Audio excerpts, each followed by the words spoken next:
ஒரு பெரிய திட்டத்தின்படி கர்த்தர் ஆரம்பிக்கும்படியாய் உதவி செய்தார். நேற்றைய தினத்திலே மாலையிலே அதனுடைய முதல் பகுதியை ஒரு ஆயத்த ஜபத்தை போல ஆரம்பித்தோம். இன்றைக்கு இது இரண்டாவது செக்ஷன். இந்த இரண்டாவது செக்ஷனில் இத்தனை பேர் இந்த காலையில் அதுவும் நீங்கள் கலந்து கொள்கிறத நினச்சி நான் ரொம்ப சந்தோஷப்படுகிறேன். வேதம் சொல்லுது, காலையில் ஆண்டவரை தேடுறதுக்குன்னு ஒரு பெரிய கிருபை ஆண்டவர் வச்சிருக்கிறார். வேதம் சொல்லுது, காலைதோறும் அவருடைய கிருபைகள் புதிதாக இருக்கிறது. அப்போ காலையில் போய் கர்த்தர் சமூகத்தில் எழும்பி போய் நின்று யாரையும் சந்திக்கிறதுக்கு முன்னாடி ஆண்டவரை சந்திக்கிறதுல ஒரு பெரிய பலன் இருக்குது. வெறும் இந்த 21 நாட்கள் மட்டுமல்ல, நம்முடைய வாழ்க்கையிலேயே இந்த காலையில் ஆண்டவரை பார்க்கறதற்குன்னு நம்ம எல்லாரும் டைமை ஒதுக்கிறோம். அதுதான் நல்லது. ஒவ்வொருத்தருக்கும் நமக்கு ஒவ்வொரு பழக்கம் இருக்குது. சிலர் காலையில் எந்திரிச்ச உடனே மொபைலை பார்ப்பாங்க, சிலர் அலாரத்தை பார்ப்பாங்க, சிலர் தன்னுடைய பிள்ளைகளை பார்ப்பாங்க. உலகத்தில் இருக்கிற மனுஷங்களை நீங்கள் பார்த்தீங்க அப்படின்னு சொன்னால், இந்த கிராமத்து சைடு போயிட்டீங்கன்னா காலையில் அவ்வளோ சீக்கிரமாக எந்திரிச்ச உடனே வெளியே வர மாட்டாங்க. ஏன் அப்படின்னா நல்ல மூஞ்சியில் முழிக்கணும்னு நினைப்பாங்க. நீங்கள் எத்தனை பேர் பார்த்துறீங்கன்னு தெரியல. எங்கள் வீட்டில் எல்லாம் அப்படின்னா எங்கள் அம்மா அன்னைக்கு சத்தம் போட்டே உள்ள வருவாங்க, ஐயோ போச்சு அப்படின்னு. என்ன போச்சு அப்படின்னு கேட்டால், இவன் மூஞ்சியில் போய் இன்னைக்கு முழிச்சிட்டேனே, காலையில் இவளையே பார்த்துட்டேன், நான் யாரை பார்க்கக்கூடாதுன்னு நினச்சேனோ அந்த மூஞ்சியை பார்த்துட்டேன், அவ்வளோதான். இந்த மூஞ்சியை பார்த்துட்டேன்னா இன்னைக்கு முழுக்க கெட்ட நாள் அப்படின்ற மாதிரிலாம் நானே அவங்க சொல்கிறது கேட்டிருக்கிறேன். அப்போது உலகத்தில் இருக்கிற மனுஷங்க காலையில் ஃபஸ்ட்டு தாங்கள் பார்க்குற ஒரு மனுஷன் இல்லை ஒரு பார்க்குற ஒரு விஷயம் ரொம்ப நல்லதாக பாசிட்டிவாக இருந்துச்சுன்னா அது ரொம்ப நல்லா இருக்கும்னு நினைக்கிறாங்க. ஆனால் உண்மையிலே பைபிள் என்ன சொல்லுதுன்னா, காலைதோறும் அவருடைய கிருபை புதிதாக இருக்கிறார். அப்போது நம்ம ஒரு தீர்மானமே எடுக்கணும். ஆண்டவரே, என் வாழ்க்கையில் காலையில் எந்திரிச்ச உடனே நான் யாரை தான் பார்ப்பேன்னா உங்களை தான் நான் பார்ப்பேன் ஆண்டவரே, உங்கள் முகத்தில் முழிப்பேன். அதான் சங்கீதக்காரன் சொல்லுகிறான், ஆண்டவரே நான் படுத்து நித்திரை செய்தேன், நான் விழித்து கொண்டேன், கர்த்தர் என்னை தாங்குகிறார், அவருடைய சாயலால் நான் திருப்தியானேன். காலையில் எந்திரிச்சு பெட்டில் உட்கார்ந்தா ஃபஸ்ட்டு யாரை தான் பார்க்குறார் அப்படின்னா கர்த்தரையே பார்க்குறார். அதே போல் அவருடைய இருதயம் அப்படி தான் சொல்லுது. என்னென்னா, நைட்டு படுக்கும்போது அப்படியே ஜெபம் பண்ணிகிட்டே படுக்கிறதுனால காலையில் எந்திரிக்கும் போது துதியினுடைய சத்தத்தோடையே அவர் எந்திரிக்கிறார். பாருங்க, உங்களுடைய நாள் முழுக்க நீங்கள் ரொம்ப பலனா ஆக்டிவாக எந்த சூழ்நிலை வந்தாலும் சோர்ந்து போகாமல் இருக்கணும்னா யார் முகத்தை பார்க்கணுன்னா கர்த்தர் முகத்தையே. இல்லைன்னா நீங்கள் எழுதி வச்சுக்கோங்க, இந்த 21 நாட்களும் உங்களுடைய வாழ்க்கையில் எத்தனை சோதனை வந்தாலும் உங்களுக்கு அது பெரிய விஷயமாவே தெரியாது. ஏன்னா காலையில் ஆண்டவருடைய முகத்தை பார்த்துட்டீங்க, அதுக்கப்புறம் நடக்கிறதெல்லாம் நமக்கு வெற்றியாகவே நடக்கும். ஆமேன். இந்த இரண்டாவது செக்ஷன்லையும் கர்த்தருடைய சமூகத்திலே ஒரு வாக்கு தத்தத்திற்காக நான் ஜெபித்த போது ஆண்டவர் என்னுடைய இருதயத்திலே ஒரு வாக்கு தத்தத்தை கர்த்தர் வைத்தார். இந்த 21 நாட்களும் ஒவ்வொரு வாக்கு தத்தத்தையும் சொல்லி நாம் எல்லாரும் அந்த வாக்கு தத்தத்தை விசுவாசித்து நம்ம ஜெபிக்க போகிறோம். வாசிக்கலாம். 2 ராஜாக்களின் புஸ்தகம் 16ஆம் அதிகாரத்தை எடுத்துக்கொள்ளலாம். 2 ராஜாக்களின் புஸ்தகத்திலே 2 ராஜாக்களின் புஸ்தகம் 6ஆம் அதிகாரத்திலே 6ஆம் அதிகாரம் 16வது வசனத்தை நம்ம வாசிக்க போகிறோம். எல்லாரும் எடுத்துக்கொள்ளுங்கள். 2 ராஜாக்களின் புஸ்தகம் 6ஆம் அதிகாரத்திலே 6ஆம் அதிகாரம் 16வது வசனத்தை வாசிக்கலாமா? அதற்கு அவன், பயப்படாதே, அவர்களோடு இருப்பவர்களை பார்க்கிலும் நம்மோடு இருக்கிறவர்கள் அதிகம் என்றார். இன்னொரு விஷயம் கூட எல்லாரும் சத்தமாய் வாசிக்கலாமா? அதற்கு அவன், பயப்படாதே, அவர்களோடு இருப்பவர்களை பார்க்கிலும் நம்மோடு இருப்பவர்கள் அதிகம் என்றான். ஆமென். கர்த்தருடைய பிள்ளைகளே, இந்த இரண்டாவது செக்ஷன்ல ஆண்டவர் நமக்கு வாக்கு கொடுக்கிறார். அவர்களோடு இருப்பவர்களை பார்க்கிலும் நம்மோடு இருக்கிறவர்கள் அதிகம். இந்த இடத்திலே ஒரு பெரிய சூழ்நிலை ஒன்று உண்டாகிறது. அப்படின்னா, சீரிய நாட்டினுடைய ராஜா தன்னுடைய சிப்பாய்களை எல்லாம் எலி தீர்க்கதரிசியையும் அவனுடைய வேலையாளையும் பிடிக்கிறதற்காக அதிகாலையிலே அவர்களை அனுப்பினார்கள். ராத்திரி அவங்க அந்த இடத்தை எல்லாம் பார்த்து இவங்க காலையில் எழும்பி வெளியே வரும்போது அவங்கள அரெஸ்ட் பண்ணி, இல்லைன்னா எப்படியாவது அவங்கள தன்னுடைய கைகளிலே விலங்கு போட்டு தன்னுடைய ராஜாவினிடத்துல ஒப்புவிக்கணுன்றதுக்காக வர்றாங்க. ஏன் இந்த தீர்க்கதரிசியை அவங்க பிடிக்கணும்னு நினைக்கிறாங்கன்னா, இந்த தீர்க்கதரிசி இஸ்ரவேல் ராஜாவுக்கு அந்த சீரிய நாட்டு ராஜா அறைக்குள்ள பேசுகிறது எல்லாத்தையும் இவர் அழகா தீர்க்க தரிசனமா சொல்றாரு. அந்த நாட்டு ராஜா இந்த இடத்துல எல்லாம் கொத்தளங்களை போட்டிருக்காரு, அங்கெல்லாம் நீங்க போக வேண்டாம், அங்கெல்லாம் பத்திரமா இருங்க, அங்க ஒரு 10 பேரை அனுப்பிட்டீங்கன்னா ஜெயிச்சிடலாம். இந்த மாதிரி சீரிய நாட்டு ராஜா அறையிலே பள்ளி அறையிலே என்னென்னலாம் சொல்றாரோ எல்லாமே இந்த ராஜாவுக்கு அறிவிக்கப்பட்டதுனால சீரியர்கள் ஜெயமே கொள்ளாம போறாங்க. அப்பதான் ராஜா கேட்கிறாரு, நம்மள யாராவது ஒருத்தன் உளவாளி இருக்கிறானா? ஏன் அப்படின்னா, இங்க நடக்கிறது எல்லாத்தையும் கொண்டு போய் சொல்றாங்களே, நம்ம பள்ளி அறையில பேசுறது அந்த ராஜாவுக்கு எப்படி தெரியுது? அப்பதான் அங்க ஒருத்தன் சொல்றான், அந்த மாதிரி உளவாளி எல்லாம் யாரும் இல்லை, அவர்களிலே ஒருவன் தீர்க்கதரிசி இருக்கிறான், நீங்க என்ன பேசினாலும் கர்த்தர் அவனுக்கு வெளிப்படுத்துவாரு, அவன் போய் அந்த ராஜாவுக்கு சொல்றான். அதனால அந்த மனுஷனை பிடிச்சிட்டீங்கன்னா நம்ம இந்த இஸ்ரவேலரை ஜெயிச்சிடலாம் அப்படின்ற அந்த காரியம் பேசப்பட்டதுனால தான் இந்த தீர்க்கதரிசியை பிடிப்பதற்காக இப்ப காலையில ரதங்களோடு அநேக ஜனங்கள் நிற்கிறாங்க. காலையில் அவனுடைய வேலைக்காரனாகிய கேயாசி கதவை திறந்து பார்த்தா அவனுடைய கண்ணுக்கு முன்னாடி நிறைய குதிரை வீரர்கள் இருக்கிறாங்க.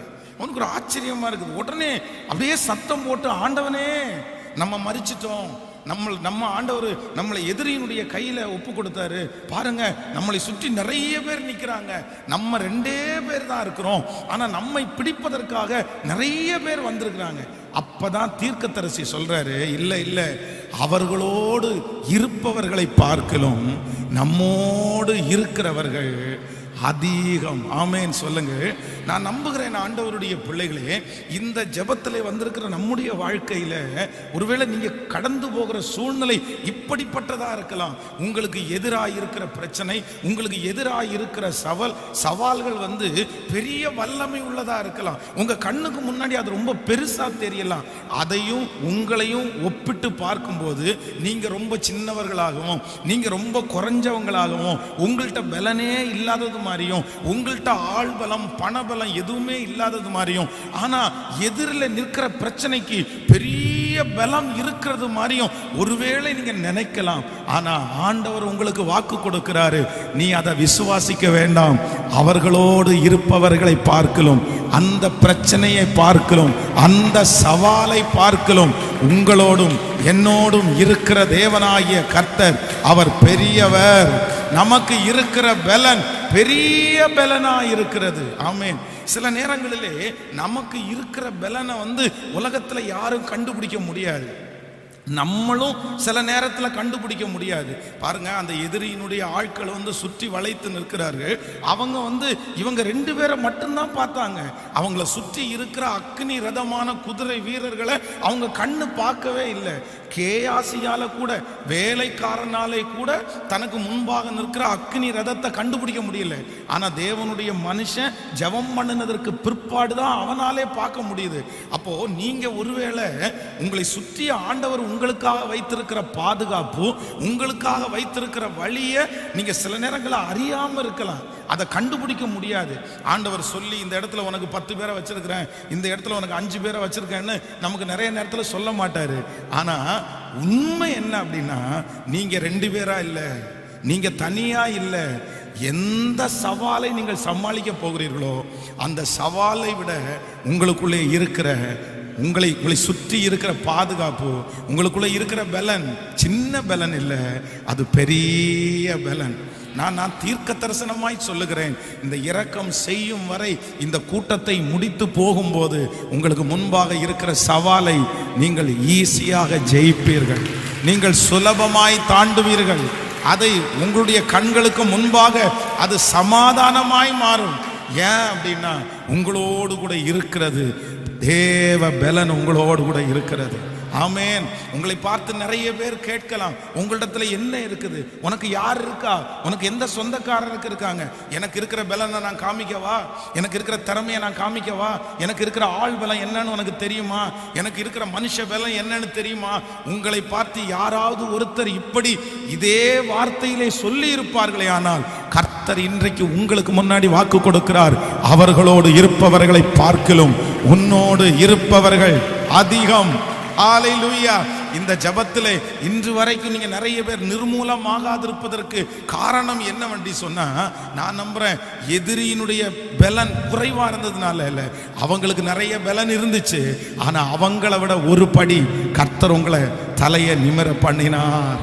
ஆமென். நீங்க தாழ்ந்து போறதுனால, நீங்க இறங்கி போறதுனால உங்களிடத்துல யாருமே இல்லைன்னு எதிரி நினைக்கலாம். ஆனா நான் நம்புறேன், இல்ல இல்ல, ஆண்டவர் ஏற்ற காலத்துல உங்களோட இருக்கிற பலன் பெரிய பலன் என்று நிரூபிக்க போகிறார். அப்படியே கையை உயர்த்தி ஆண்டவரிடத்துல சொல்லுங்க, இந்த வார்த்தை எனக்கு நிறைவேற போகிறதற்காக நன்றி. உங்கள் சொந்தங்கள் உங்களோடு ஒரு பெரிய கூட்டத்தை கர்த்தர் வைத்திருக்கிறத பார்க்க போறாங்க. ஹல்லேலூயா. அவர்களிடத்திலே இருக்கிற பலத்தை விட உங்கள் பலன் பெரியது என்கிறதை ஆண்டவர் உணர பண்ண போகிறார். சீக்கிரமாய் ஒரு நாள் வரும். ஓ ஹல்லேலூயா. அன்றைக்கு அந்த சொந்தங்களுக்கு முன்பாக உன்னோடு இருக்கிற பலன் பெரியது. அதை கர்த்தர் நிரூபிப்பார்.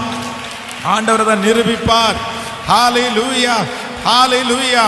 உங்கள் சவால்களை விட நீங்கள் 2 பேர் அல்ல, நீங்கள் 3 பேர் அல்ல. நமக்காக கர்த்தர் அக்கினி ரதமான குதிரை வீரர்களோடு இருக்கிறார். ஆமென் சொல்லுங்கள். இந்த இடத்துல இந்த தேவ மனுஷன் என்ன நினைக்கிறார் அப்படின்னா, பெரிய சவாலை சந்திக்கிறதுக்கு நாங்க 2 பேர் தான் இருக்கிறோம் அப்படின்னு நினைக்கிறாரு. ஒன்று, ஆண்டவருடைய பிள்ளை எப்பொழுதும் நினைத்துக் கொள்ள வேண்டும், வேதத்திலே நீங்கள் தேடி வாசிப்பீர்களே ஆனால் ஆண்டவர் கொஞ்சம் பேரை கொண்டும் அநேகம் பேரை கொண்டும் ரட்சிப்பதற்கு கர்த்தருக்கு தடை இல்லை. நீங்கள் வேதத்தில் ஒரு வசனத்தை நீங்கள் வாசிப்பீர்களே ஆனால், ஆபிரகாமை குறித்து ஆதியாகமத்தில் வாசிக்கும் போது வெறும் 318 பேர். அவனோட ஆபிரகாமோடு இருக்கிற ஆட்கள் எத்தனை பேருன்னா 318 பேர். ஆனா எதிரி அவங்களுக்கு விரோதமாக இருக்கிற சவால் என்ன அப்படின்னா, 4 நாட்டினுடைய ராஜாக்கள். லோத்தையும் அவனோடு சோதோம் கொமோரா பட்டணத்தை அவங்க சிறைபிடித்துட்டு போறாங்க. அதுல லோத்துவும் அவனுடைய குடும்பமும் சிறைபிடிக்கப்பட்டு போறாங்க. அந்த நியூஸ் இப்ப ஆபிரகாமுக்கு வருது. அப்போ ஆபிரகாம் எத்தனை பேரை கூட்டிட்டு போறாருன்னா, அதுவும் எல்லாம் 318 பேரும் பெரிய பெரிய பலமுள்ள ஆட்கள் எல்லாம் கிடையாது. வீட்டில் வேலை செஞ்சவங்க, வேலைக்காரனுடைய பிள்ளைங்க, இப்படி கொஞ்சம் கொஞ்சமா சேர்த்து ஒரு 318 பேர் தான் இருக்காங்க. அவனுக்கு விரோதமாக இருக்கிற ராஜாக்கள் 4 ராஜாக்கள் படை வீரர்களோட எல்லாத்தையும் கொள்ளையடிச்சிட்டு போறாங்க. ஆனா வேதம் சொல்லுது, 318 பேரை 4 ராஜாக்களாலும் அவர்களுடைய ஆட்களாலும் மேற்கொள்ளவே முடியல. பாருங்களேன்.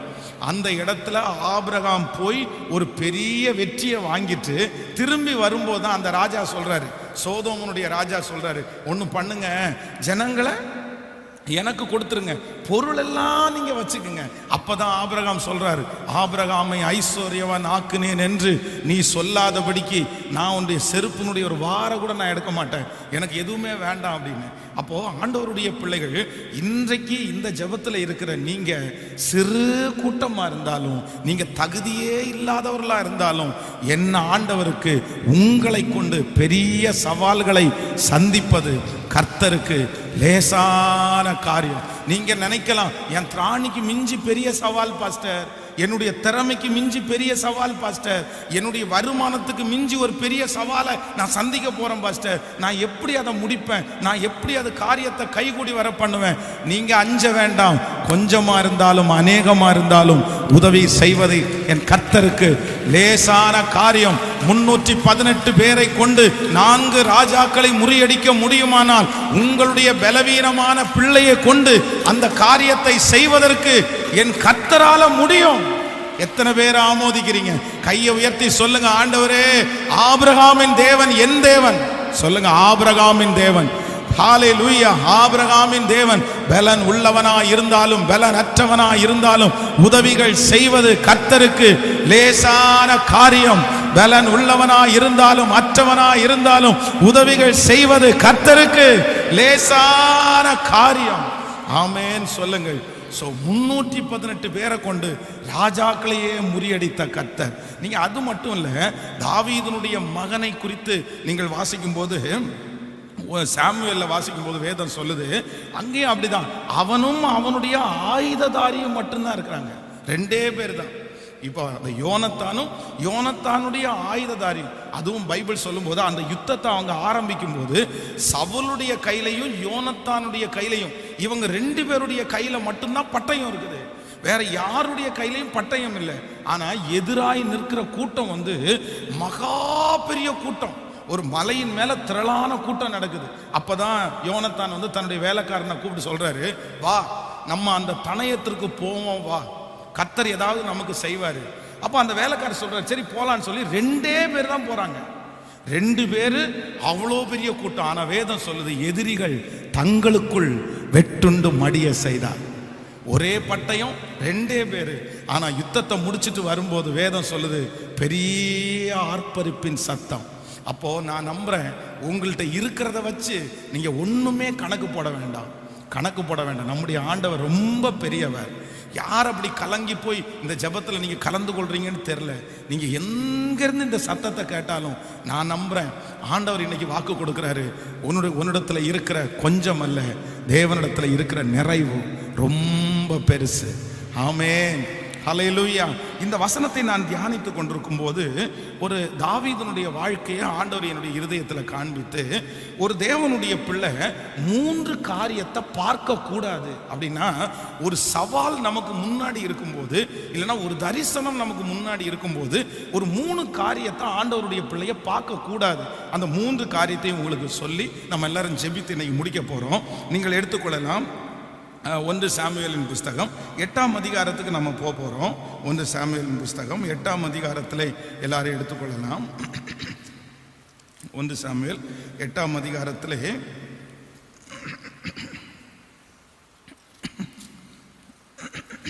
ஒரு சில வசனங்களை நம்ம வாசிக்க போகிறோம்.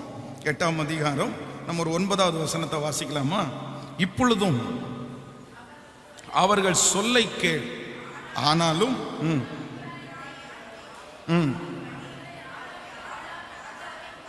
காரியம் இன்னதென்று அவர்களுக்கு. ஓகே, இன்னொரு வசனம் வாசிக்கலாம். 17ஆம் அதிகாரத்திற்கு நீங்கள் வாருங்கள். 17ஆம் அதிகாரம் 1 சாமுவேல் 17ஆம் அதிகாரத்திலே நம்ம வந்து 33, 32, 33 வாசிக்க போகிறோம். 17ஆம் அதிகாரம் 33வது வசனத்தையும் 32, 33 வாசிக்கலாமா? சேர்ந்து வாசிக்கலாம். தாவீது சவுலை நோக்கி, இவன் நிமித்தம் ஒருவனுடைய இருதயமும் கலங்க வேண்டியதில்லை, உம்முடைய அடியானாகிய நான் போய் இந்த பெலிஸ்தியனோடைய யுத்தம் பண்ணுவேன் என்றார். அப்பொழுது சவுல் தாவீதை நோக்கி, நீ இந்த பெலிஸ்தியனோடைய யுத்தம் பண்ண உன்னால் ஆகாது, நீ இளைஞன், அவனோ தன் சிறு வயது முதலே யுத்த வீரன் என்றார். கவனிங்க ஆண்டவருடைய பிள்ளையே, இங்கே இன்னைக்கு தாவீதை குறித்து தான் அவனுக்கு முன்பாக ஒரு பெரிய சவால் வைக்கப்பட்டிருக்கிறது. இந்த சவாலை இல்லைன்னா இந்த சூழ்நிலையை வந்து ஜெயிக்கிறதற்கு நீங்க பார்க்கக்கூடாத 3. முதலாவதாக இந்த இடத்துல வந்து எல்லாருமே சவுலை அந்த கோலியாத்தை பார்த்து பயந்துட்டு இருக்காங்க.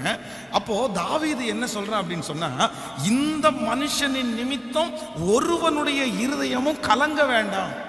அப்போ அங்க இருக்கிற எல்லாருடைய இருதயமும் அந்த பிரச்சனையை பார்த்து கலங்கி கொண்டிருக்கிறது, அந்த சவாலை பார்த்து கலங்கி கொண்டிருக்கிறது.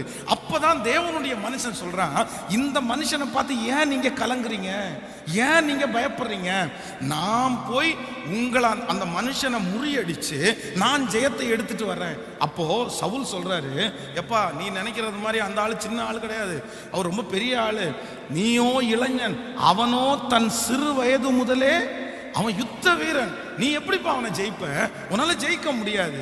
அப்போ நான் என்ன நம்புறேன் அப்படின்னா, அங்க இருக்கிற அத்தனை பேரும் தனக்கு முன்பாக இருக்கிற பிரச்சனை அவ்வளோ பெருசா இருக்கு, சவால் அவ்வளோ பெருசா இருக்கு, அந்த சவாலை ஜெயிப்பதற்கு எனக்கு பலன் இருக்கா, எனக்கு திறமை இருக்கா, நான் அவ்வளோ பெரிய ஆளா, நான் அவ்வளோ பெரிய ஆள் இல்லையே.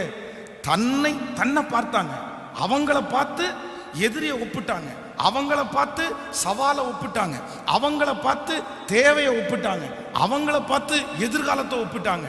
ஆனா தாவீது ஒரே ஒரு மனுஷன்தான் தன்னை பார்க்கவே இல்லை. யாரை மட்டும்தான் பார்த்தாருன்னா கர்த்தரை மட்டும்தான் பார்த்தாரு. உங்களுக்கு முன்பாக சவால்கள் இருக்கும்போது, தேவைகள் இருக்கும்போது, ஒரு நாளும் உங்களை நீங்க பார்க்கவே பார்க்காதீங்க. உங்களை பார்த்துட்டீங்க அப்படின்னு சொன்னா கண்டிப்பா நீங்க விழுந்துருவீங்க. அதுதான் வேதம் சொல்கிறது, உலகத்தில் இருக்கிறவனை விட உனக்குள்ளே இருக்கிற இயேசு அவர் பெரியவர். சிஸ்டர், உங்க பிள்ளை ஒருவேளை இன்னைக்கு சாதாரணமான ஆளா இருக்கலாம், உங்க மகள் ஒரு சாதாரணமான ஆளா இருக்கலாம், நீங்க சாதாரணமான ஆளா இருக்கலாம். ஆனா உங்களுக்கு முன்பாக வைத்திருக்கிற சவாலை ஜெயிப்பதற்கு நீங்க உங்களை பார்க்க வேண்டிய அவசியம் இல்லை. உங்களுக்குள்ள ஒருத்தர் இருக்கிறாரு, உங்களுக்குள்ள ஒருத்தர் வாழ்கிறார், உங்க பிள்ளைகளுக்குள்ள ஒருத்தர் வாழ்கிறார். நீங்களும் நானும் ஆராதிக்கிற தேவன் அவர் மகா பெரியவர். அவருக்கு அந்த சவால் பெரிய விஷயமே இல்லை. நீங்க ஒருவேளை நிறைய பேர் சோர்ந்து போய் கூட வந்திருக்கலாம். உங்களை பார்த்து பார்த்து பார்த்து என் சம்பளத்தை, உங்க சம்பளத்தை கையில வச்சுட்டு, நான் இவ்வளவுதானே சம்பளம் வாங்குறேன், எனக்கு மாசம் இவ்வளவுதானே வருமானம் வருது, நான் எப்படி அதை செய்ய போறேன், நான் அதை எப்படி பண்ண முடியும், இல்லை என்னுடைய படிப்பு, என்னுடைய சர்டிஃபிகேட்டை கையில் எடுத்து வச்சுட்டு இந்த படிப்புகள்லாம் என்ன எதிர்காலம் வரப்போகுது. உண்மையிலே அப்படிப்பட்ட சூழ்நிலையில் யாரோ ஒருத்தர் இந்த சத்தத்தை கேட்கலாம். ஆனால் ஆண்டவர் சொல்றாரு, ஒரு நாள் நீங்க யாரை பார்க்க வேண்டாம்னா உங்களை பார்க்கவே வேண்டாம். நீங்கள் பலவீனமானவர்கள், நீங்க படிப்பில் ரொம்ப குறைவு, உங்களுக்கு ஞானம் குறைவு. ஆனா நீங்களும் நான் ஆராதிக்கிற இயேசு ரொம்ப பெரியவர், ரொம்ப பெரியவர். எத்தனை பேர் ஆமோதிக்கிறீங்க? அவருக்கு ஒத்த தேவன் உலகத்தில் ஒருவருமே இல்லை. ஹல்லேலூயா. நான் இந்த ஊழியத்திற்கு வருவதற்கு முன்பாக நிறைய நாட்களில் பார்த்தீங்க அப்படின்னா என்னை பார்த்து பார்த்து ஓரமாக ஒதுங்கி போயிருக்கிறேன். எல்லாருக்கும் முன்னாடி நிற்கும் போது கொஞ்சம் வெக்கமாக இருக்கும். அதுவும் கொஞ்சம் வசதி உள்ளவங்கள பார்த்தா வெக்கமாக இருக்கும். சே, அவங்க முன்னாடி நம்ம நிற்கிறதுக்கு நம்ம தகுதி இல்லை, நம்ம ட்ரெஸ் நல்லா இல்லை, நம்முடைய பேண்ட்டு நல்லா இல்லை, நம்முடைய தோற்றம் நல்லா இல்லை, நம்ம அந்த அளவுக்கு நம்ம படிக்கல. அதனால எங்கே போனாலும் பார்த்தீங்க அப்படின்னா ஒதுங்கி தான் நிற்பேன். ஏன் அப்படின்னா என்னையே பார்ப்பேன் நான். சரி, நம்ம அழகா இல்லை அப்படின்னு நமக்கு தெரியும். நம்ம நல்லா ட்ரெஸ் பண்ணலை, எல்லாரும் நல்லா அழகாக ட்ரெஸ் பண்ணும்போது நம்ம நல்லா ட்ரெஸ் பண்ணலைன்ற அந்த கான்ஃபிடென்ட் இல்லைன்னா நம்ம ஒதுங்கி போயிடுவோம். பாருங்களேன், அவங்க தப்பாக நினச்சிருவாங்களோ அப்படின்னு. ஆனால் இன்றைக்கு ஆண்டவருக்குள்ள நான் சொல்கிறேன், பெருமைப்படுத்துறதுக்காக இல்லை, எங்கே போய் நின்னாலும், நல்ல ட்ரெஸ்ஸு போட்டாலும் நல்ல ட்ரெஸ்ஸு போடலைன்னாலும் நான் என்ன நம்புகிறேன் அப்படின்னா, இல்லை அங்கே இருக்கிற எல்லாரையும் விட கர்த்தர் என்ன ஸ்பெஷலாக வச்சிருக்கிறார். நான் ஒரு ஸ்பெஷலான ஆள். ஏன் அப்படின்னா, நான் ஒருவேளை சாதாரணமானவனா இருக்கலாம், சின்ன பையனா இருக்கலாம், இல்லைன்னா எனக்கு திறமைகள் இல்லாமல் இருக்கலாம். ஆனா என்னை அழைத்தவர் பெரியவர், என்னை வேறு பிரித்தவர் பெரியவர். நான் விசுவாசிக்கிறவர் இன்னார் என்று நான் அறிந்திருக்கிறேன். ஆமோதிக்கிறீங்களா? ஒரு தேவனுடைய பிள்ளைக்கு சத்துருக்கு முன்னாடி நிற்கும் போது, சவாலுக்கு முன்னாடி நிற்கும் போது, நீங்க ஒரு நாளும் உங்களை பார்த்து பிரச்சனையை எடை போடாதீங்க. இன்னைக்கு நீங்க சாதாரணமா தெரிகிற நீங்க, யாருக்கு தெரியும் இந்த 21 நாள் முடிச்சதுக்கு அப்புறம் கர்த்தர் உங்களை பெரிய அளவில் உயர்த்துவார். உங்க தலையை கர்த்தர் உயர்த்துவார், உங்களை மகிமையாய் கர்த்தர் மாற்றுவார். ஹல்லேலூயா. நீங்க மாணிக்கம்னு உங்க அம்மாவுக்கு தெரியாம இருக்கலாம், நீங்க மாணிக்கம்னு உங்க அப்பாவுக்கு தெரியாம இருக்கலாம்.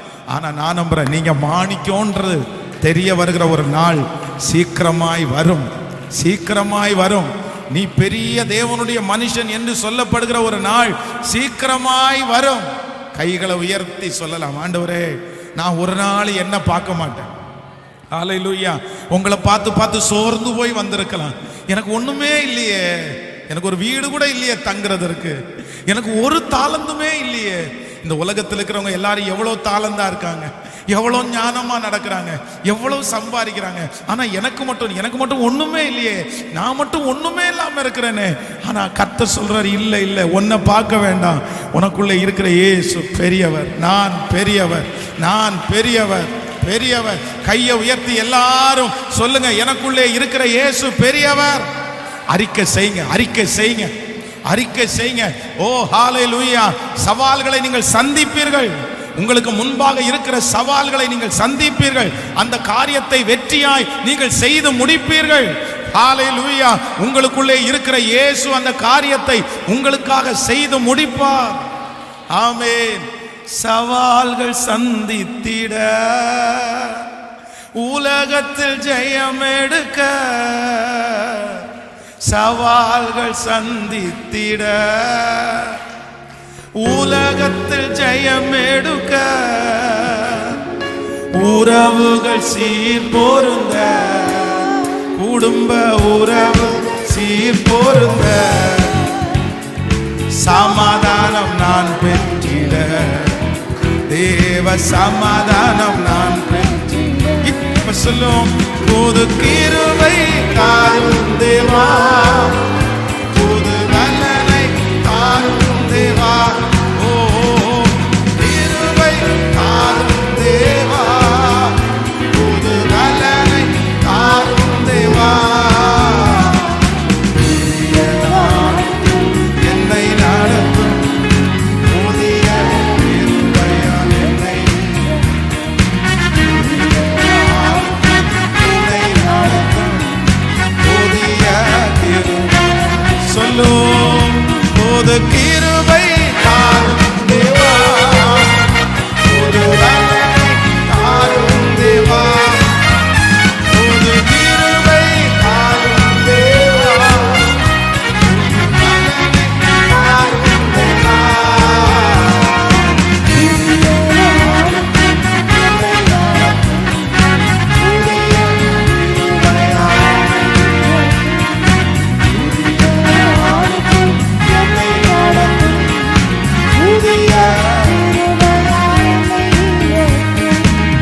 ஆமென் சொல்லுவோம். ஸோ இனி ஒரு காலம் நீங்கள் என்ன பண்ணக்கூடாதுன்னா, உங்களை எப்போ நீங்கள் என்ன பண்ணக்கூடாதுன்னா பார்க்கவே வேண்டாம். ஆமோதிக்கிறீங்களா இல்லையா? பக்கத்தில் இருக்கிற கையை பிடிச்சி சொல்லுங்க, உங்களை பார்க்காதீங்க. ஸோ உங்களை பார்க்காதீங்க. உங்களை பார்த்தா நீங்கள் விழுந்துருவீங்க. ஏன் அப்படின்னா, நம்ம அவ்வளோ திறமைசாலிகள் அல்ல. நம்முடைய முன்னோர்களும் அவ்வளோ திறமைசாலிகள் அல்ல. நம்ம பெரிய கோடீஸ்வரங்கள் அல்ல. சிலருக்கு அவங்கள பார்க்கும்போதே அவங்களுக்கு பயமாக இருக்குது. இந்த வயசுலேயே நான் இவ்வளோ பலவீனமாக இருக்கிறேனே, நான் எப்படி என் பிள்ளைகளை காப்பாற்ற போகிறேன்? இந்த வயசுலேயே எனக்கு ஒன்றுமே வாய்க்கலையே, நான் என்ன பண்ண போகிறேன்? அவங்கள பார்த்து பார்த்து பார்த்து பார்த்து நான் வேஸ்ட்டு, நான் சம்பாதிக்கலை, நான் முன்னேறலை, நான் எல்லாரும் மாதிரி ஞானமாக இல்லை, நான் அறிவுள்ளவனா இல்லை, எனக்கு எல்லாத்துலேயுமே ரொம்ப நான் டவுனாக இருக்கிறேன், நான் எல்லாம் செய்ய முடியாது. இல்லை இல்லை, இல்லவே இல்லை. உங்களை பார்க்கவே வேண்டாம். நம்ம மண்ணு தான். ஆனால் நம்ம ஒருத்தரை பிடிச்சிருக்கோம்ல, அவர் ரொம்ப பெரியவர். விசுவாசிக்கிறீங்களா இல்லையா? அந்த மாதிரி யாராவது ஒருத்தரத்துல ஆண்டவர் பேசிட்டு இருப்பார். உங்க மனசுல அப்படிதான் இருக்கலாம்.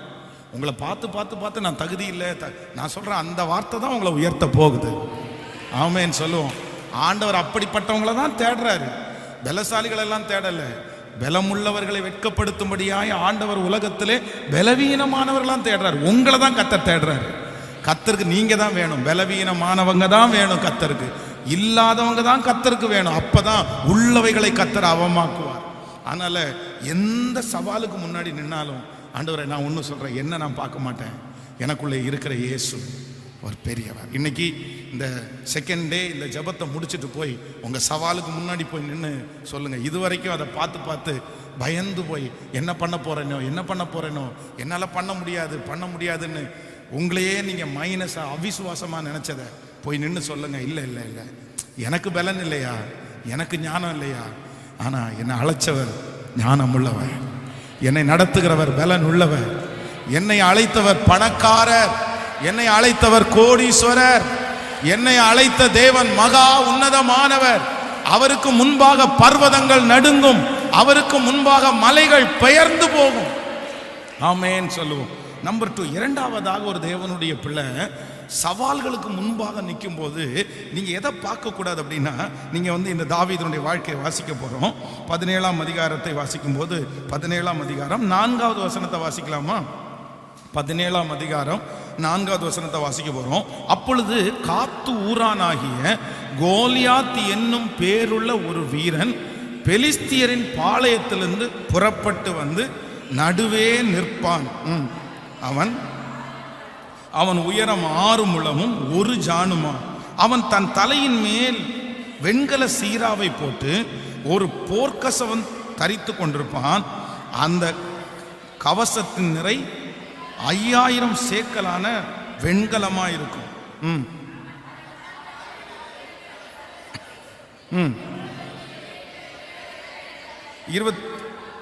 24வது வசனத்தை கூட வாசிக்க போறோம். 24. இஸ்ரவேலர் எல்லாரும் அந்த மனுஷனை காணும் போது மிகவும் பயப்பட்டு அவன் முகத்திற்கு விலகி ஓடி போவார்கள். கவனிங்க ஆண்டவருடைய பிள்ளைகளே, இந்த தாவீது தனக்கு முன்பாக இருக்கிற சவாலை அவர் எப்படி பார்க்கிறாருன்னா, முதலாவதாக தனக்கு முன்பாக இருக்கிற பிரச்சனையும் தன்னையும் அவர் பார்க்கல, ஆண்டவரையும் அந்த பிரச்சனையை வச்சுதான் பார்த்தார். இரண்டாவது, கோலியாத்தை ஏன் அந்த ஜனங்களால ஜெயிக்க முடியல? சவுல் ராஜாவால, சுத்தி இருக்கிற ஜனங்களால அந்த கோலியாத்தை ஜெயிக்க முடியாததற்கு காரணம் என்னன்னா, அவங்க முழு எல்லாருடைய பார்வையும் யார் மேல இருக்குன்னா, கோலியாத்தினுடைய தோற்றத்தின் மேல இருக்குது. வேதத்தில் அந்த 24 வசனம், இஸ்ரவேல் எல்லாரும் அந்த மனுஷனை கண்டபோது மிகவும் பயப்பட்டு அவன் முகத்திற்கு விலகி ஓடி போவார். அப்படின்னா அந்த ஜெயஜாண்டிக்கான உருவம், கையில ஒரு ஈட்டியை வச்சுட்டு முன்னாடி ஒருத்தன் கேடகத்தை பிடிச்சிட்டு அவ்வளோ ஹைட்டா தலை மேல ஒரு பெரிய கிரீடத்தை வச்சுட்டு வர்றதை பார்த்து ஏய் அப்படின்னு கத்துன உடனே, அவனை பார்த்த உடனே இவங்க என்ன பண்ணாங்கன்னா, அவன் கண்ணுக்கு முன்னாடி நிற்காம பின்னாடி ஓடி வந்தாங்களாம். எதிரியை பார்க்க பார்க்க அவங்களுக்குள்ள பயம் வருது. அப்போ நம்பர் 2, இரண்டாவதாக, ஒரு தேவனுடைய பிள்ளை தனக்கு முன்பாக இருக்கிற பிரச்சனையை ஒரு நாள் பாத்திரவே கூடாது. ஆமேன்னு சொல்லுங்க. எத்தனை பேர் ஆமோதிக்கிறீங்க? நம்ம நிறைய பேர் என்ன பண்ணுவோம் தெரியுமா, அந்த பிரச்சனையை பார்த்து பார்த்தே அதுக்கு உருவம் கொடுத்துருவோம். அதை பார்த்து பார்த்து ஐயோ இவ்வளோ கடனா, ஐயோ இவ்வளோ பெரிய சூழ்நிலையா, அதை நினைக்க நினைக்க நிறைய பேருக்கு ரொம்ப பெருசா தெரியும். பாருங்களேன், அங்க எத்தனையோ ஆயிரக்கணக்கான ஜனங்கள் இருக்காங்க. சவுல் ராஜா சமஸ்த இஸ்ரவேல் ஜனங்களை பார்க்கலும் உயரமுள்ளவன். அவங்க எல்லாருமே அந்த எதிரியே பார்க்கறாங்க பாருங்க, ஆண்டவரை பார்க்கல. ஆனா ஒரே ஒரு மனுஷன் மட்டும்தான் யாரை பார்த்தானா, அவன் எதிரியை பார்க்கல. என்ன சொல்றாருன்னா, இந்த மனுஷனின் நிமித்தம் உங்களில் ஒருத்தருடைய இருதயம் கூட என்ன பண்ண வேண்டாம், சொல்லுங்க, கலங்க வேண்டாம். நான் என்ன நம்புறேன் அப்படின்னு சொன்னா, அந்த கோலியாத்திற்கு பின்னாடி அதைவிட பெரிய தேவன் இருக்கிறதை தாவீது பார்த்தான். உங்களுடைய ஒவ்வொரு சவாலும் எவ்வளவு பெருசா இருக்குதோ அதைவிட 100 மடங்கு பெருசான ஆண்டவர் அந்த சவாலுக்கு பின்னாடி இருக்கிறாருன்றத நீங்க மறந்துடாதீங்க. ஆமேன்.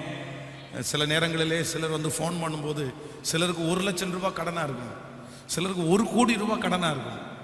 நான் வந்து இந்த 1 லட்சம் ரூபாய் கடனா இருக்கிறவங்க ரொம்ப அழுது, பாஸ்டர் 1 லட்சம் ரூபாய் கடன் ஆயிடுச்சு பாஸ்டர், எப்படியாவது ஜெபம் பண்ணுங்க, தற்கொலை பண்ணிக்கலாமான்னு நினைக்கிறோம், குடும்பத்தோட தற்கொலை பண்ணிக்க நினைச்சோம் அப்படின்னு சொல்லி ஜெபம் பண்ணுவாங்க. அந்த 1 கோடி கடன் இருக்கிறவர், பாஸ்டர் நெக்ஸ்ட் ஒரே ஒரு பிஸ்னஸ், அதை ஆரம்பிச்சு கர்த்தர் கொண்டு போயிட்டாருன்னா எனக்கு அந்த கடன் எல்லாம் ஈஸியாக முடிஞ்சிடும் அப்படின்னு ஜெபம் பண்ணியிருக்கிறாங்க. 1 கோடி 1 லட்சம், நம்முடைய கண்ணுக்கு 1 கோடி இருக்கிறவங்க பெரிய கடனாளியும் 1 லட்சம் இருக்கிறவங்க சாதாரணமான கடனாளியான்னு தெரியும். ஆனால் அப்படி கிடையாது. அந்த 1 லட்சம் கடனா இருக்கிறவங்க அவங்க சாதாரணமான வேலை, அவங்கள வச்சு அவங்க ஒப்பிடுறாங்க. தன்னை பார்த்து அந்த பிரச்சனையை பார்க்கும்போது அவங்களுக்கு ரொம்ப பெருசா தெரியுது. ஆனா நான் நம்புறேன், கர்த்தர் பார்வையில் 1 ரூபாயும் ஒண்ணுதான், 1 கோடியும் ஒண்ணுதான். ஆமேன்னு சொல்லுங்க. அவருக்கு பெருசு சின்னது அப்படின்னு பார்க்க தெரியாது. அவருடைய பார்வையில எல்லாமே சிறுசானது தான். எத்தனை பேர் ஆமோதிக்கிறீங்க? உங்க கண்ணுக்கு முன்னாடி இருக்கிற பிரச்சனை உங்களுக்கு பெரிதாய் தெரியலாம், ஆனால் நான் நம்புகிறேன், இந்த பலிபீடத்திலிருந்து சொல்றேன், இந்த சத்தத்தை கேட்கிற ஆண்டவருடைய பிள்ளையே, அது கர்த்தருக்கு பெரிய விஷயமே இல்லை. நீங்க அந்த பிரச்சனையை பார்க்காதீங்க, அந்த சவாலை பார்க்காதீங்க. கர்த்தர் சொல்றாரு, நீ என்னை மட்டும் நோக்கிப்பார், நீ என்னை மட்டும் நோக்கிப்பார். நீ பாதாளத்தில் அந்த கோடி இருந்தாலும் என்னை மீட்டுக் கொள்றதற்கு என் கர்த்தரால, அவருக்கு அது லேசான காரியம். ஆமேன்னு சொல்லுங்க. ஸோ என் மனசுல ஒரு விசுவாசத்தை வளர்த்த போறேன். என்ன விசுவாசம்னா, இனி எனக்கு முன்பாக இருக்கிற பெரிய சவாலை நான் என்ன பண்ண மாட்டேன்னா, ஃபர்ஸ்ட் யாரை பார்க்க மாட்டேன் சொல்லுங்க? என் தேவையை என் பிரச்சனையை ஒப்பிட்டு என்ன பார்க்க மாட்டேன். யாரை தான் பார்ப்பேன் நான்? என் தேவையும் என் சவாலையும் ஒப்பிட்டு கர்த்தரை மட்டும் தான் பார்ப்பேன். ஆண்டவர் ஜெயிக்க முடியுமா? உங்க பிரச்சனையை ஆண்டவர் ஜெயிக்க முடியுமா? சத்தமா சொல்லுங்க, ஜெயிக்க முடியுமா? ஆண்டவர் பெரியவரா? அப்ப ஆண்டவரை பார்க்க. நம்பர் 2, ரெண்டாவது, அந்த பிரச்சனையும் எதிரியையும் பார்க்க மாட்டேன். எதிரியை விட ஆண்டவர் பெரியவரா? உங்களுடைய சவாலை விட கர்த்தர் பெரியவரா? உங்களுக்கு இருக்கிற பிரச்சனையை விட கர்த்தர் பெரியவரா? சத்தமா சொல்லுங்க, பெரியவரா? அப்போ உங்க கண்ணு உங்க எதிரியை பார்க்க கூடாது. யாரை தான் பார்க்கணும்னா, கர்த்தரை தான் பார்க்கணும். அவன்கிட்ட சவால் விட்டு சொல்லணும், நான் ஆராதிக்கிற தெய்வம் உன்னை விட பெரிய ஆள்டா, நான் ஆராதிக்கிற தெய்வம் இந்த பிரச்சனையை விட பெரிய தெய்வம், அவருக்கு இது சாதாரணமானது, செங்கடலையே இரண்டாக பிளந்தவருக்கு அது என்ன பெரிய விஷயம்? ஆமென் சொல்லுங்கள். இந்த 21 டேஸ் முடிகிறதுக்குள்ள நான் தீர்க்க தரிசனமா சொல்றேன், உங்க முன்னாடி இருக்கிற அந்த பர்வதம் இடிந்து விழும். உங்களுக்கு மலையை போல தெரிகிற அந்த சூழ்நிலை இல்பொருளாகும். ஹல்லேலூயா. அது தரைமட்டமாய் மாறும். ஏனென்றால் நாம் ஆராதிக்கிற தேவன் மிக பெரியவர், அவர் மிக பெரியவர். ஹல்லேலூயா. நான் இனி எதிரியை பார்க்கவே மாட்டேன், நான் இனி வியாதியை பார்க்கவே மாட்டேன், நான் இனி போராட்டத்தை பார்க்கவே மாட்டேன். அதுக்கு பின்பாக நிற்கிற இயேசு பெரியவர். 2 கைகளை உயர்த்தி சொல்லும், ஆண்டவரே ஹல்லேலூயா, நான் விசுவாசிக்கிறேன் ஆண்டவரேன்னு சொல்லுங்க. நான் நம்புறேன் ஆண்டவரேன்னு சொல்லுங்க எல்லாரும். நான் நம்புறேன்ப்பா, நான் நம்புறேன்ப்பா, நான் நம்புறேன் ஆண்டவரே, நான் நம்புறேன் ஆண்டவரே. நீங்க சொல்ல சொல்ல அந்த அற்புதம் நடக்கும். நீங்க சொல்ல சொல்ல கர்த்தர் அந்த வார்த்தையை அங்கீகரிக்கிறாரு. இதுவரைக்கும் ஆண்டவரே அந்த சூழ்நிலையை பார்த்து பார்த்து நான் பயப்பட்டு நான் போய் நின்றேன். அந்த ஃபோன் கால் வந்தாலே நான் பயப்படுவேன், யாராவது பேசினாலே பயப்படுவேன், ஒரு லெட்டர் வந்தாலே நான் பயப்படுவேன். ஆனா கர்த்தர் சொல்றாரு, மகனே நீ எத்தனை நாட்கள் எதிரியை பார்த்து பார்த்து நீ பயப்பட போற? இல்ல வேண்டாம், நீ என்னை நோக்கி பார், என்னை நோக்கி பார். ஹல்லேலூயா. பெரியவர், அற்புதங்கள் செய்பவர், உம்மை போல யாரும் இல்லை, உம்மை போல யாரும் இல்லை. பெரியவர், அற்புதங்கள், உம்மை போல யாரும் இல்லை, உம்மை போல யாரும் இல்லை. ஒரு விசை கூட கையை உயர்த்தி பெரியவர், பெரியவர்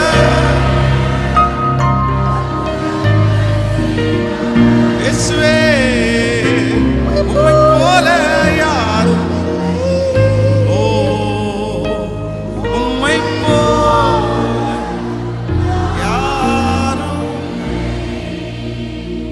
ஹல்லேலூயா.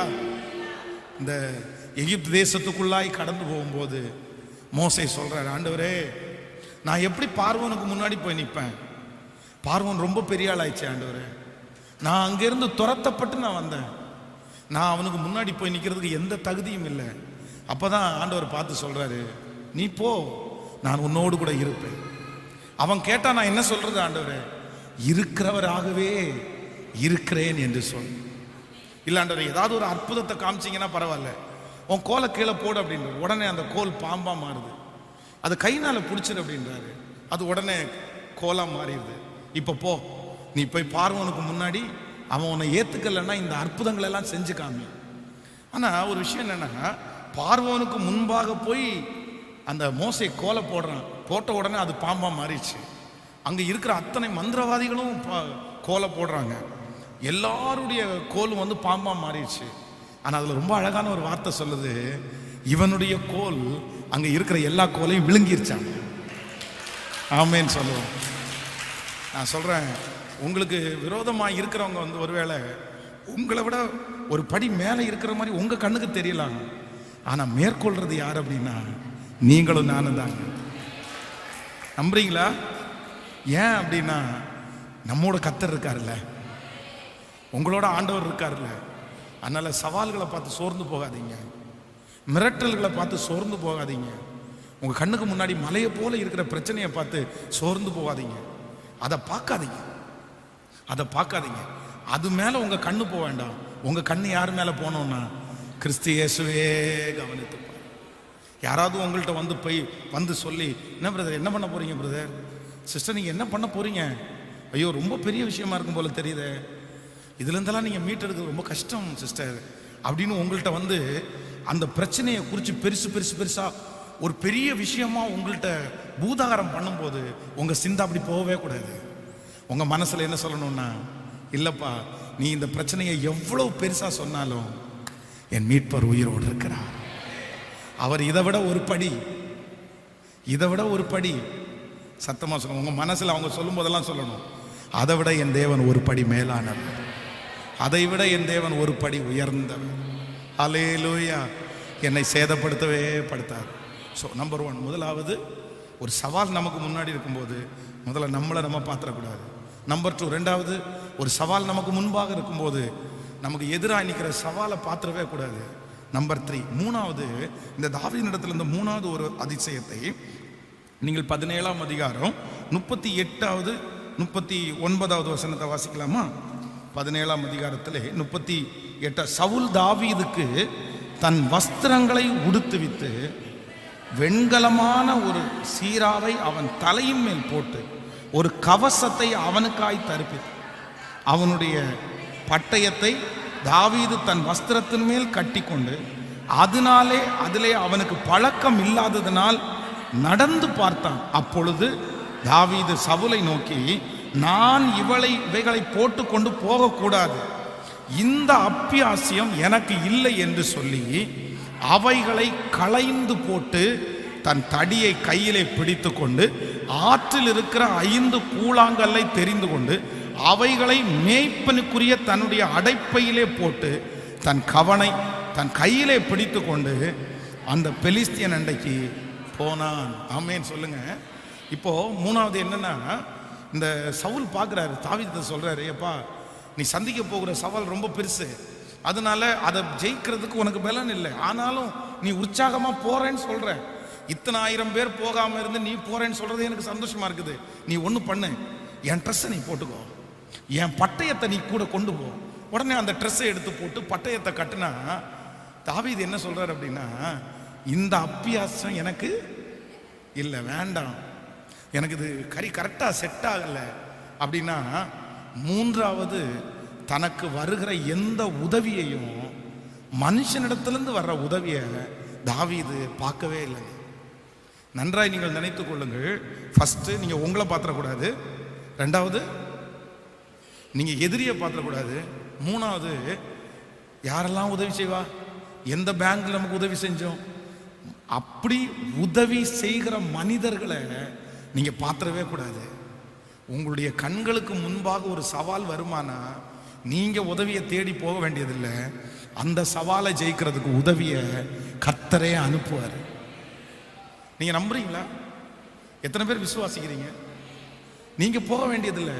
ஆனா நம்ம செய்கிற மிகப்பெரிய தவறு என்ன தெரியுமா? சவால் வந்துச்சா, பிரச்சனை வந்துருச்சா, நமக்கு முன்னாடி எதிரி ரொம்ப பெருசா தெரியுதா, உடனே நம்ம உதவிகளை தேடி தேடி இருப்போம். அங்கே ஏதாவது கிடைக்குமா, இங்கே ஏதாவது கிடைக்குமா, இந்த மனுஷன் ஏதாவது செய்வானா, அந்த மனுஷன் ஏதாவது செய்வானா. ஆண்டவரை மட்டும் பார்க்க மாட்டோம், வேற எல்லா உதவியையும் பார்த்து பார்த்து பார்த்து இங்க இருந்து வரும் ஏமாத்தம், இங்க இருந்து வரும் ஏமாத்தம். ஆனா நான் சொல்றேன், இது எதையுமே பார்க்கக்கூடாது. யாரை மட்டும்தான் பார்க்கணும்னா, எனக்கு இருக்கிற பலன் போதும்பா, எனக்கு கவன் எரிய தெரியும், எனக்கு கூழாங்கல்ல கிடைக்கும், அவ்வளவுதான். நான் போய் கோலியாத்தை கர்த்தரின் நாமத்தினாலே ஜெயித்து கொண்டு வருவேன். இன்னைக்கு நீங்க 3 தீர்மானம் எடுக்கணும். நம்பர் 1, ஃபர்ஸ்ட், நான் என்ன பார்க்க மாட்டேன். நம்பர் 2, நான் என் எதிரியை பார்க்க மாட்டேன், எதிரினா சவாலை பார்க்க மாட்டேன். நம்பர் 3, நான் எந்த உதவியையும் பார்க்க மாட்டேன். நான் இதுக்கு மாறா இந்த 3க்கு என்ன பார்ப்பேன்னா, இயேசுவே.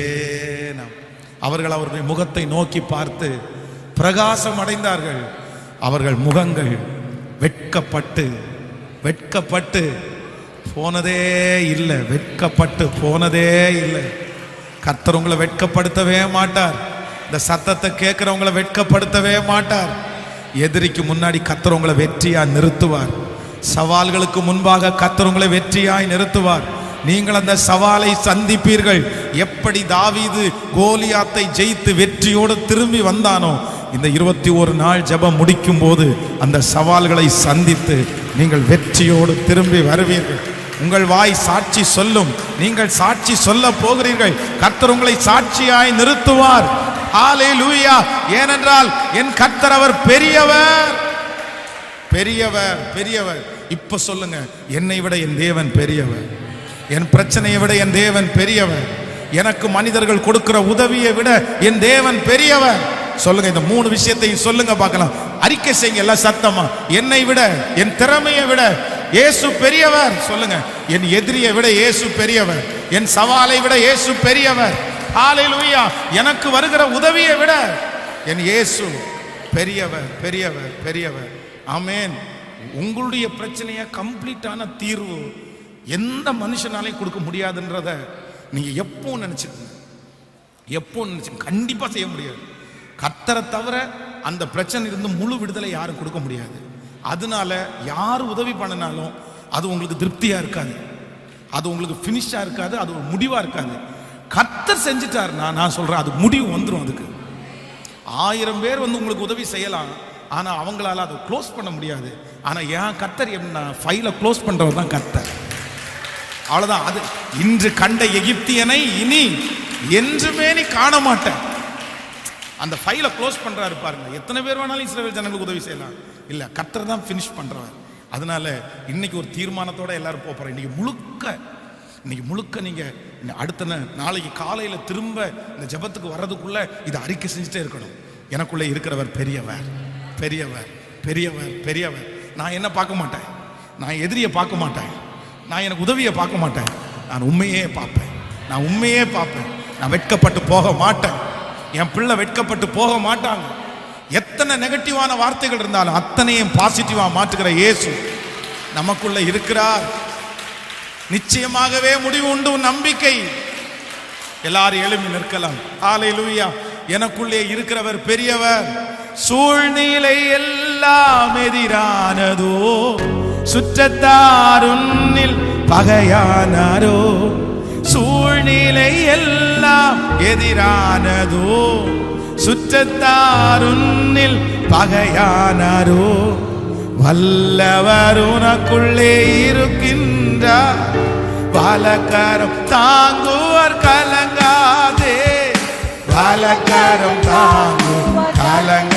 விசுவாசத்தோடு எனக்குள்ளே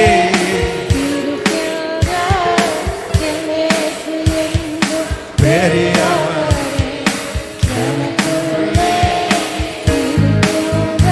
ஜீசஸ் பெரிய. நான் அறியாத எனக்கு எந்த பெரிய காரியம் செய்து கரங்களை தட்டி பாடி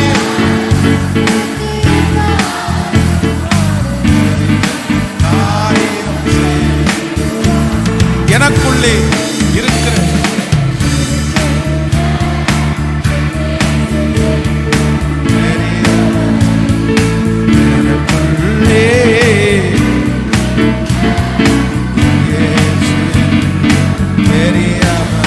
நம்பிக்கை இல்லாத நிலையானாலும்,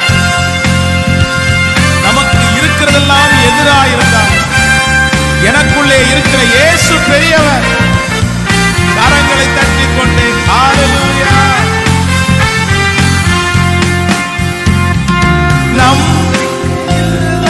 நிலையானதோ, விசுவாசம் ஒன்றில் குறைவானதோ.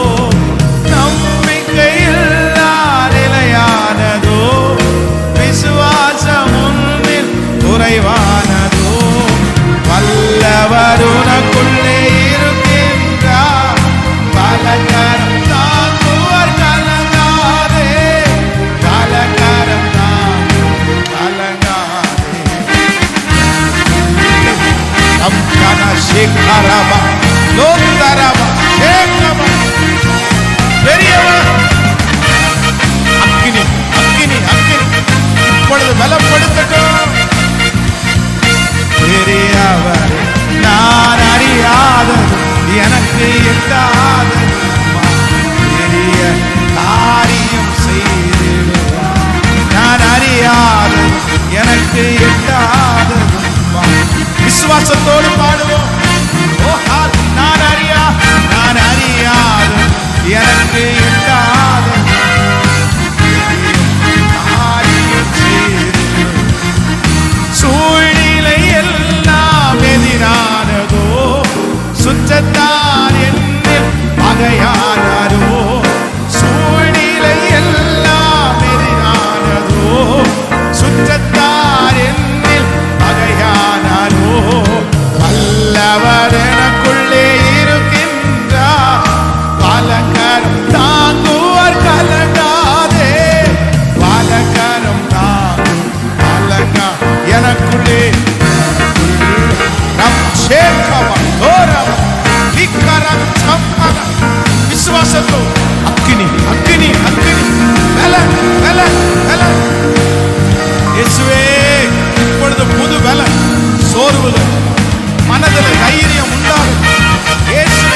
பெரியவர், இயேசு பெரியவர்.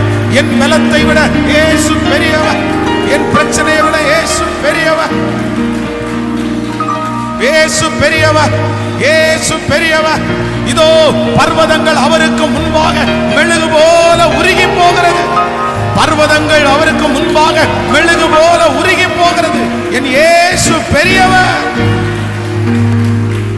என் இயேசு பெரியவர், என் இயேசு பெரியவர், என் இயேசு பெரியவர். Thank you Jesus. அவர்களோடு இருப்பவர்களை பார்க்கலும் நம்மோடு இருப்பவர்கள் அதிகம். அவர்களோடு இருப்பவர்களை பார்க்கலும் நம்மோடு இருப்பவர்கள் அதிகம். Thank you Jesus. இந்த இரண்டாவது செக்ஷன் நீங்க வெளிப்பட்டதற்காக நன்றி. இந்த சத்தம் யாரெல்லாம் கேட்டிருக்காங்களோ, எந்தெந்த வீடுகளில் எல்லாம் தொனிக்கப்படுகிறதோ அங்கெல்லாம் கர்த்தருடைய ஒரு பலன் உண்டாவதாக, தேவ மகிமை உண்டாவதாக. Thank you Jesus. Thank you Jesus. Thank you Jesus.